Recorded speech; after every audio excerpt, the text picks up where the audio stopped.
Hello, everyone. Welcome back. MTL Sports here on episode 152. We got to talk about today a little bit NFL, a little bit of NBA, but the big thing, of course, March Madness. Sweet 16 starts tomorrow. We're recording on Wednesday, so starts I think tomorrow. So we'll go over our predictions for Sweet 16 and Elite Eight. Also, we got unfortunately our Mason Patriots. Their season is done. We want to recap their season, talk about their last game, and what's to look forward to. Going into next season. So, with all that being said, guys, stay tuned.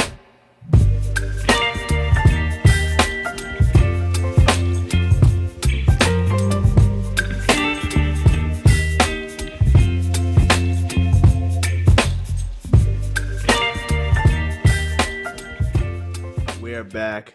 Let's sprinkle in the NFL news. It's not too much, so it should, just fly by quick. I think the biggest thing, Russell Wilson, he had didn't have too much to choose from, but he finally chose his next destination. It's a stop in New York. He's going to sign with the Giants. I think it's 1 year, 21 million in total, but only 10 is guaranteed. They signed Wentz, Jameis. I think they even re-signed that other kid, DeVito, right, Yeah, Lawrence? DeVito's So they got still 3 quarterbacks on the roster. I imagine Russ is the starter, but I mean, the offensive line is probably worse than the Jets, or worse than the definitely worse than the Steelers, but worse than the Jets. How do you think this is going to work out? I mean, first off, I don't think it works out. um, I think it's a lot of raw. Honestly, short end of the stick for Jameis. He signed with them what 4 or 5 days before it happened. Um, so kind of cool to know how he really felt. He's put on the back burner again. Do I really think Jameis is going to change the team? Not really. So it is what it is. Do I also think that Russell Wilson will game change the team? Not really.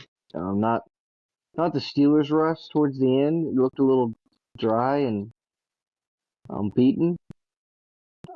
I personally don't know. The 10 years guaranteed is a little bit much, especially at best he gets you into the playoffs where you lose. Yeah, I mean, the division's tough. I mean, you got the defending champs, the Eagles. You got the Commanders on the up and up. You got Dallas, who honestly, if they just get their act right, they might go back into contention. So it's a tough spot if you're the Giants. I guess you got to get a quarterback in there, but this is the pool of quarterbacks left is very slim. So it's slim pickings for sure. But I think Shefty said that Shador at pick 3 still is possible. So I guess if they pick Shador at 3, he's gonna have to sit a year behind Russ.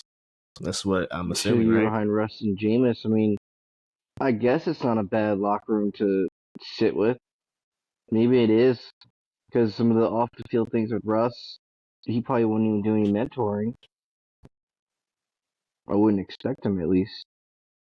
Yeah, I doubt because he's probably looking long term. Like I need one more big contract, right? I feel like that's his mentality. Jameis is teaching a young guy without actually any playing reps to walk him through it. Yeah, Jameis is more than probably happy to do it, but I don't see Russ doing that type of thing. Moving on, Stephon Diggs. I think he's 4 months into his ACL recovery. He signed with the Patriots. 3 years, $69 million. He's 31 years old, so he's not super old. He's on the back end of his career. Probably maybe the last year of his prime. We'll see how he is coming off the ACL, but apparently he's going to be ready week 1. So I guess this is why they went ahead and just signed him up. So Patriots, I feel like they're still going to be bad. I don't really think this makes a difference, but what do you think? Personally, I think it does make a lot of difference. Just because in the past few years, they haven't had any weapons. At least, at least I have some kind of outlet. Like there's something. And I know he's a diva, but like Hmm. he went to multiple playoffs for a reason, and it wasn't just all his quarterback. He was throwing him the ball. I mean, he had contribution to that as well. Uh, I have no quarrels with it, especially if the Patriots double down and go wide receiver second round. Like if you make it like a course of impact that you need to cause on your team, then fair game. I think it's a good move. Yeah, I mean, all the mock drafts I've seen have them taking Travis Hunter if the Titans don't take him. So, um, they could get Travis Hunter, but I think Travis Hunter is a better DB. That's my personal opinion. So you may be only getting Travis Hunter for like 10 to 15 snaps on offense, while the rest of the snaps are on defense. So, I agree. They need to go second round, go another, maybe receiver with some star potential, because Diggs off ACL, good signing, but I don't really think it moves the needle. I gotta see him in action first to be convinced. I think that was pretty much the only two moves. The only other thing was Jordan Schultz of Fox Sports said that the Bengals and Trey are now back towards working towards a deal. And I think I said a week ago that I heard the deal might be done. Looks like it's not done, but they're getting closer. I think the trade is off the table. And there was another signing. The Texans signed their defensive end, right? Then he get like a 1 year, $35 million I extension. believe so. Yes, yes. So that's probably the framework where they're looking, maybe in that $34-35 million range. Still a lot of money. The cap space is going to be totally eaten up, so I don't know how they're going to figure out the rest of the roster, but seems like they're going to try to get to some sweet spot. What are your thoughts? I'm kind of behind you. I agree. It is a little bit. It is a little bit over what they need, but you got to fill it out somehow. And at the end of the day, with whatever you can't plug in, and they also have to pay a little extra. Like that's just the game. You don't have a Mm-hmm. choice but to play a little extra. Yeah. Hey, they should have, what that. I think he signed an extension like 2 years ago. So that prior extension, they probably should have put some more money into it, because he definitely outperformed that. So hopefully he gets his money. Let's get into our our Mason Patriots, Lawrence. I know you kind of been down. So have I. It was a tough loss. What was it, last Saturday or two No, Saturdays this ago, was right? last Saturday. Um, Last Saturday, right? Let's just talk about the game, and then we'll go into talk about the season Defense was recap and non-existent how we're looking right when it forward. mattered in the most important game. What the thing you relied on the most just kind of vanished. The three that we defended so well all season just killed us. Yeah, and to add to that, they weren't even closing out hard. Like, yeah, they had hands up, but they weren't closing out hard.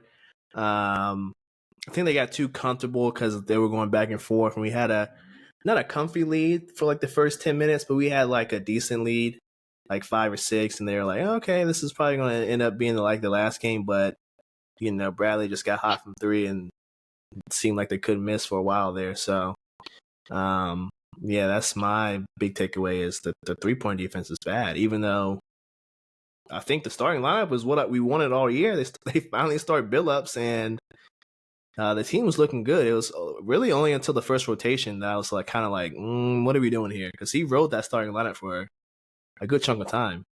Coach Skin did. I think Woody Newton not playing actually had a big difference, in my opinion. Like the closeout he's got a good Yeah. closeout game, and he has the ability to shoot three. There was little stretches where nobody was taking threes on our team, which happens a lot. which needs to be fixed in this transition period.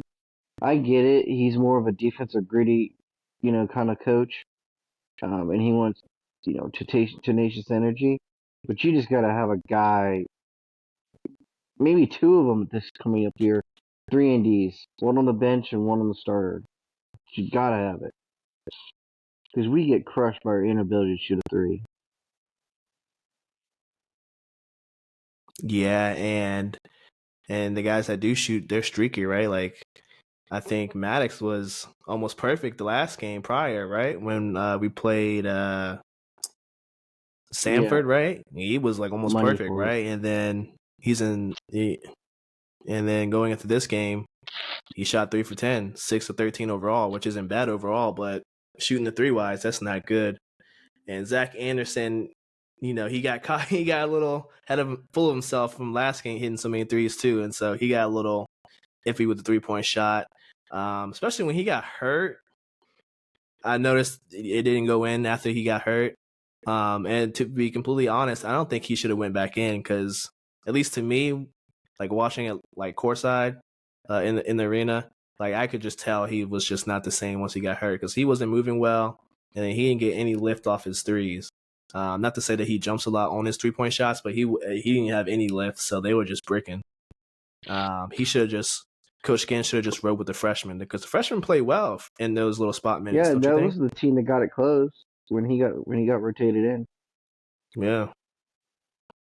I remember texting you. I was like, I kind of like this big lineup with Big Haynes and I guess his name is Stas, the Yeah, freshman Savica Savica. or Um, Stovic. I like that lineup because they can switch off each other. You don't have to worry about a mismatch, and he's kind of quick footed too. Like he was holding up his end even though he's a freshman. And he made smart plays. He didn't really play dumb. So I don't know why Coach Ginn went back to Zach. I mean, didn't make sense to me. Just the senior that got you there. Got to ride it with them. I mean, maybe I get it, but not really. I kind of care more about the win. Yeah, I mean,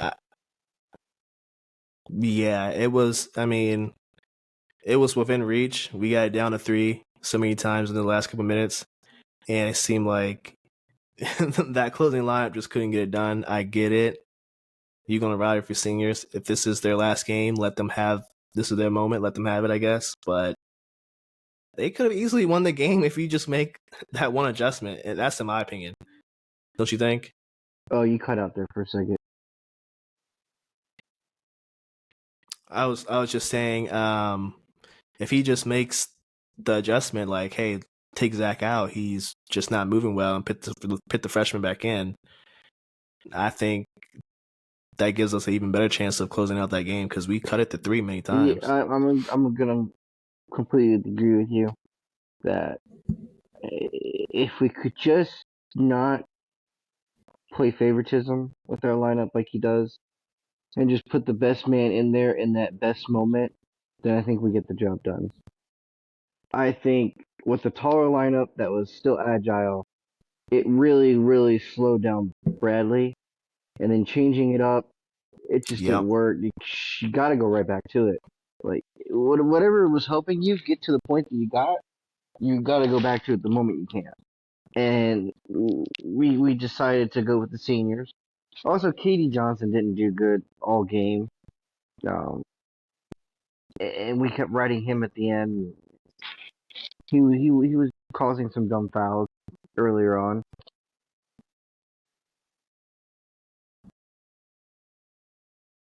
Yeah, I think the biggest thing, honestly, and maybe this is why we'll talk about it later. Maybe this is why he's transferring, but big fella Haynes. I mean, if bro just had if he just had slightly better touch around the rim. I mean, there's 3 or 4 layups plus the dunk he missed. Like, those are the points we need to like win the game, and he he just can't finish, and it sucks. But that's basically how I noticed that this team was built: is we live and die by Haynes. Like if he plays well, we win usually. If he doesn't play well, we don't usually win. That's just the truth. What are I your think it's gonna thoughts? be good for him not to have Maddox around. He has to find a new core piece. And I think to begin the season, his core piece was Maddox, and I think he changed it as season went on uh, to maneuvering around with his two big men. And Majuru's still around, so maybe Mm-hmm. we can teach this man how to finish off drives, finish off transitions in the paint. Maybe he just needs an off season. I don't know. Mm-hmm. Uh, I would like to see. I'd like to see another point guard come in, like an O'Connor type, like we did last year. But I think it's kind of. I Yeah. think we kind of know what Skin's going to try to do. I think he's going to go defensive again. Yeah, let's talk about it. Season in review. I think we were picked to be near the bottom of the A10. Ended up, being co-champs in the regular season. Got to the A10 tournament final. Basically lost to VCU because Zach Anderson missed that three. Way outperformed expectations. Um, Looking back, it was a great year. Um, what's your biggest takeaway from this year and how I they think can the build biggest on it? problem, and you'll see it next year, is we have to put a team together, and other teams have to do this too. But we have to put a team together on Mm-hmm. such short notice uh, because it's just going to be a different team every year. Because that's just the way the NIL is kind of currently working. And you're going to get a few players back that are cohesive together. And honestly, some of the trivial stuff we had to deal with in the offseason. Remember, he had a trip planned, and then the booking company took their money and ran. Oh, with Yeah, oh yeah, yeah, yeah. the So like fraud. that Yeah. started the season. And remember all the dumb games we lost earlier in the season? Yeah, our team was brand new. They had never played together, and they struggled at the beginning. And then they went on a Mm-hmm. winning streak, and we got no credit for that winning streak. But regardless, we went on that winning streak. I think they got to do the same thing next year. But honestly, I really want to see us in like one of those big tournaments and play those bigger teams just to get pounded, Mm-hmm. just to get some like knowledge, and also just to have like the quad one game played, just so we can get better looks towards the end of the season.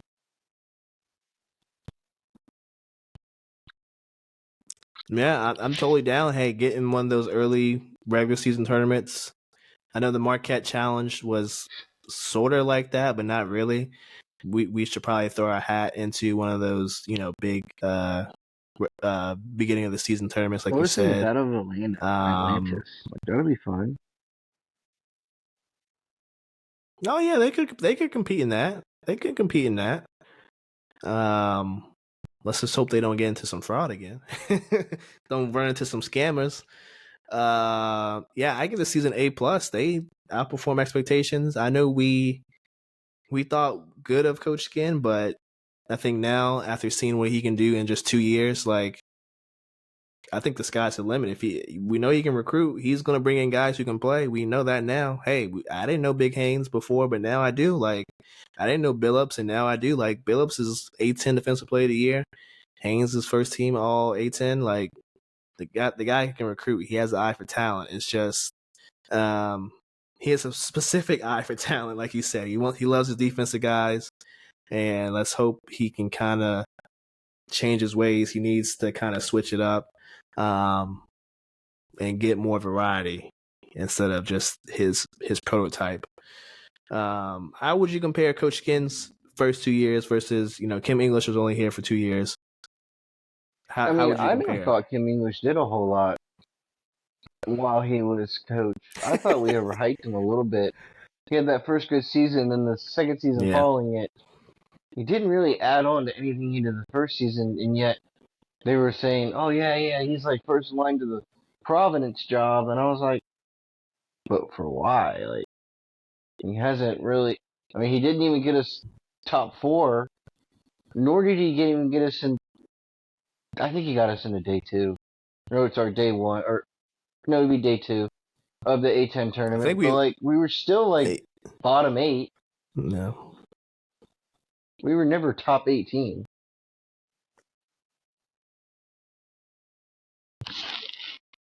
Yeah, I mean, I mean, he was definitely better than the last coach before he came. Before himself, before he got in, Kim English. But yeah, I wasn't. I was high on him, but I mean, comparing the two after the first two seasons, yeah, I think Coach Skin Did is Kent English definitely. survive the season in Providence? Is he still the coach? As far as I know, I don't think he's been replaced yet. I don't think any job openings want him. So I guess he's Oh stuck yeah, there until he's further he's notice. he's the current coach for Providence still. They were bad. Yeah. Um. Now, hey, Coach Skin, he did sign an extension last year. I think you said like last week he signed until Hmm. 2027. Um. I think next year they gotta re up the deal if they're serious about keeping him around, because I think next cycle, um, I think one of these Power Fives are going to try and scoop him if he replicates the same success. They're going to try and Hmm. scoop him. I think Mason needs to put the money where the mouth is, and they gotta seriously, spend to keep him. Because why wouldn't you want to keep one of the guys that? I mean, he was on the '06 team. Like, why wouldn't you want to keep him around? Like, he knows everything about Mason. I think this is like a perfect scenario for them. Mm. Yeah, I mean there are rumors that the Villanova coach opening is available, and one of the top prospects for that Villanova coaching position is going to be the Maryland coach. And would Yeah, Skin like to go back to Maryland where he can get any of the talents he wants? Who knows? yeah, that's the big thing. The Maryland coach said that he's here for now. He's staying in Maryland for now. But like you said, if Villanova comes a calling, I don't think he will. I don't think he'll decline it. He'll probably Yeah, seriously there's a consider. legacy to be built. And Skin might want to. And who knows? Skin might want to jump after 2 years. Happened Who to us knows? before. We're used to those kind of things. Yeah, hopefully, I think he'll stay another year, but next year I think he definitely makes the jump unless Mason seriously gives him a bag. Um, Which I think but we'll have to they see. understand they have to. Um, Like I want to believe that they know they have to. yeah, I think they know they have to, and I think I want to say I read something where they approve like some additional funding for athletics. I know they're building a lot of stuff for athletics. I think they want to build another field house, and stuff like that. So I think now they know that if they want to not only attract students but attract more money, they got to spend money. So hopefully they are going down that path. Now transfers. Big Haynes is transferring. He has 1 year left. Um, and then our boy Austin Ball, he is transferring. I'm pretty sure he redshirted this year, so he still has 3 years left. Um, who do you think Skin needs to go after in this transfer portal to kind of replace those two guys? As of right now, Begg is still coming back. O'Connor's coming back. Um, who's another key piece? Number 5, the big man. He's coming back. Other than that, though, We need what what does we need what does Mason to need? attack teams that are in the MAC. Some Horizon League players. So Horizon League is low key slept on right now. Bradley came in and humbled us. Yeah, I think there's talent on like teams like Chattanooga who went in and beat up Bradley, and they've won all these games on the road. Like players on these teams yeah, are mag like their stock is up, and we need one of them. What we really need is 3-D for sure. We need 3-D. He loves defense. Stay on the defensive mindset. We're cool with that, but make sure they can shoot the three ball. And honestly, just get depth after that. Oh, and I kind of wish for a point guard to run the point consistently because O'Connor can do it sometimes, but that needs to stay short. That leash needs to stay short. Sorry. Yeah, he's definitely like a combo guard. I don't really like him with the ball in his hands. Beg is more just like a point guard that mainly is just there for scoring purposes. So unless he gets better this summer at distributing and whatnot, I don't really see that being him. Now I did send you that little tweet that Okogie, our former point guard from last year, is back in the portal. Would you have him back? I think I remember I told you, that trio O'Connor, Begg, and Okogie would be pretty good combo right there. Would you I would have him would you have back, him but back? I wouldn't believe he would come back. Yeah, I mean, I'd be hard pressed unless he gets it back from us. I don't think that's going to happen. So, but hey, you never know. Um, yeah, I think they just need a starting big man. I think Stas. I think he starts next year at the 4, but I think they need to go get someone other than Imujuru.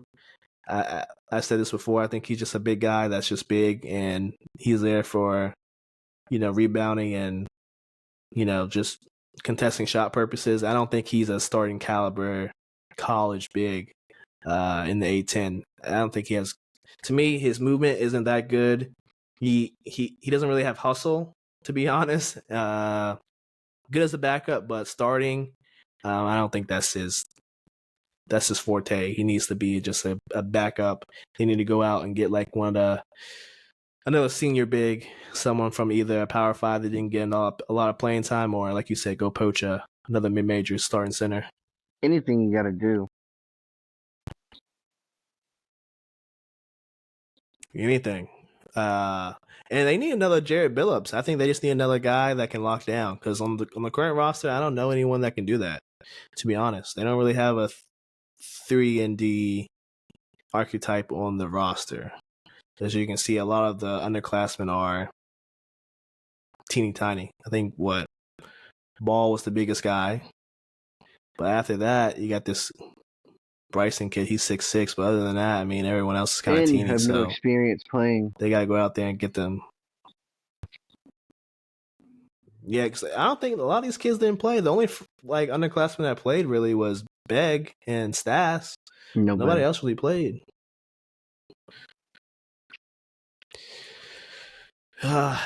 Any other thoughts about Mason recruiting? I'm past Anything them. else? They'll let me down next year. I'll leave it for that. They let you. You gotta have some hope. Sweet 16 is coming up. Who do you have advancing past the Sweet 16? So honestly, I have a hard time believing that Alabama's defense can stop this current BYU offense. No, I'm not saying that BYU is better, but I've watched Alabama be sus in 2 straight games on the defensive side, especially against Robert Morris. Yes. And I just think they're exploitable, and they've proven it before. But I also don't believe that if BYU is in a shootout, could do an out shootout. I guess is the better term. So I want to go for the upset early. I'm going to go BYU. Just because the next one, Fair. I think Maryland had their nice little Cinderella moment to push off Colorado State, who was very hot. But Florida's dismantling of UConn towards the tail end of that game can't fade Florida. So I'm gonna take Florida to beat Maryland. Next, I'm gonna take Arizona to cover the spread against Duke because it's 9.5, and I don't believe that's happening. Arizona's gonna cover that, but I also believe Duke will win that. And then finally, to round it all out, I still think Arkansas's fraud. They just found the problem. They scraped by game 1, and then they found actually Hunter Dickinson just went ghost and MIA. So that's how they got past that one. And then the second off, St. John's can't shoot a 3, and they just exploited that completely. So give me Texas Tech to beat Arkansas. Moving on to the next day, this is where I want to do another upset too, but I know I can't. The Ole Miss Rebels, like they look so good, right? You do, but it's Michigan State. Michigan State's look damn good as well. So I'm gonna take Michigan State to derail Ole Miss right there. I'm going to honestly take Kentucky to beat Tennessee, just because I've seen Tennessee's offense be so lethargic sometimes, and I think Kentucky can just push past that Yeah. with their rampant offense. I'm going to take Michigan to cover the spread, but I'm going to take Auburn to win outright. I don't think there's a lot of points that Yep. Michigan can put up to ever get over the hump that is Auburn. And then honestly, just give me Houston. Spread. I think they kill Purdue.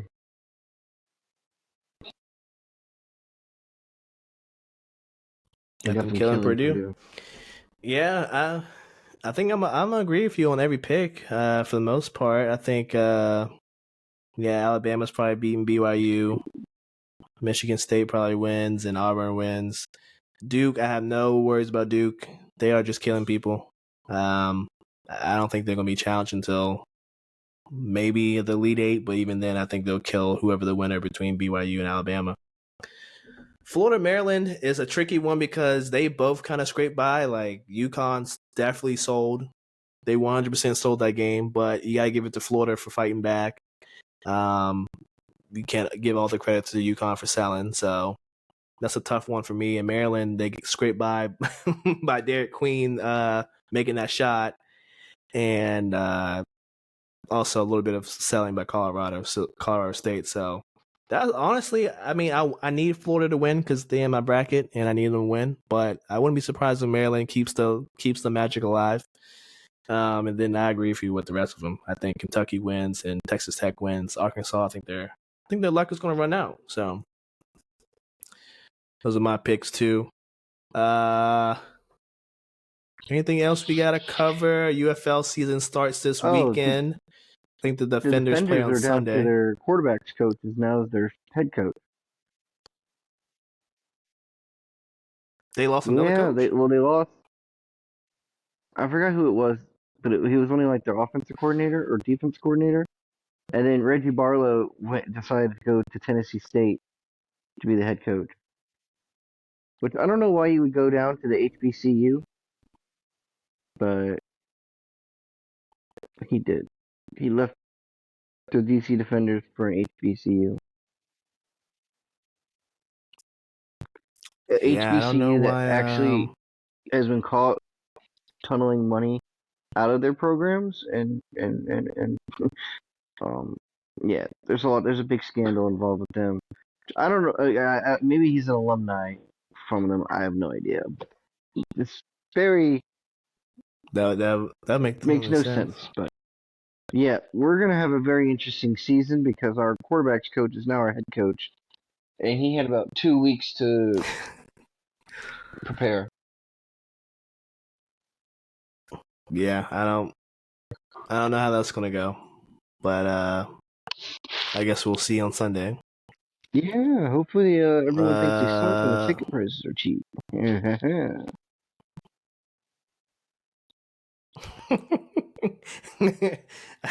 I think that is definitely the case. I think I checked the other day. They are not NFL prices. Let me tell you that.